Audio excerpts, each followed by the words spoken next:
Hello and welcome everybody. IMPP stock on 27 November. Let's see with the steps. Okay, we have day update. Okay, and let's see how many times that can be done. So that's going to be referring for us that the price prediction that can be done here is going to be about what IMPP is.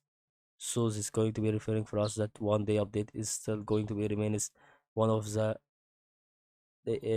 stocks that can be appreciated, that is going to be very simple to be explained, but it has a fluctuation in its values to make the waves moves in values between those two trend lines.